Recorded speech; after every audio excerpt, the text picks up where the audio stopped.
Beralih ke sorotan lain, Saudara, Kejaksaan Negeri Jakarta Timur menahan juru bicara Tim Nasional Pemenangan Anies Muhaimin atau Timnas Amin, Nurindra Karismiaji, terkait kasus perkara pajak dan TPPU.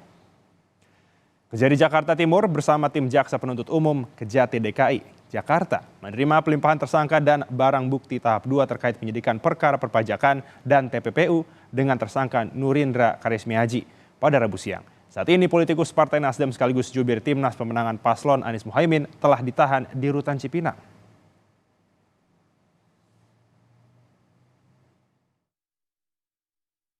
Yaitu sengaja menerbitkan dan atau menggunakan faktur pajak yang tidak berdasarkan transaksi yang sebenarnya. Bahwa tersangka Nurindra Karismiaji selaku pemilik atau pengendali PT Luki Mandiri Indonesia Raya bersama tersangka Ike Adriani selaku pengelola atau pengendali PT Luki Mandiri Indonesia Raya dilakukan penuntutan terpisah sekira bulan Januari 2019 sampai dengan Desember 2019 diduga melakukan tindak pidana perpajakan dan tindak pidana pencucian uang. Capres nomor urut 1 Anies Baswedan menyoroti penahanan salah satu juru bicara Timnas Amin, Indra Karismiaji, oleh Kejaksaan Negeri Jakarta Timur. Saat berada di Banyuwangi, Anies mengungkapkan dirinya menghormati proses hukum yang berjalan dan meminta penegak hukum adil dalam menangani kasus ini. Jadi kita hormati proses itu.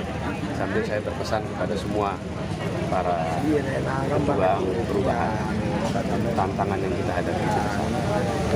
Banyak sekali dari teman-teman yang bekerja diperiksa pajak dan banyak sekali yang ketika diperiksa itu merasakan pemeriksaan yang tidak fair. Tarik lagi diperiksa sampai 2016, sampai 2017 atas kegiatan yang sudah pernah diperiksa. Itu keluhan di mana-mana.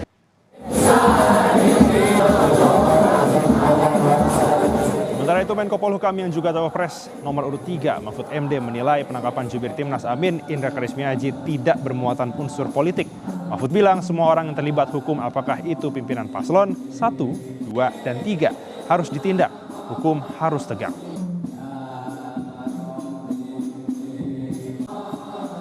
Saya tidak menduga kalau saya semua orang yang terlibat tindakan hukum itu apakah di pimpinan paslon 1, paslon 2, paslon 3 ditangkap aja kalau terlibat korupsi. Ini hukum harus tegak. Saya tidak menilai itu politik.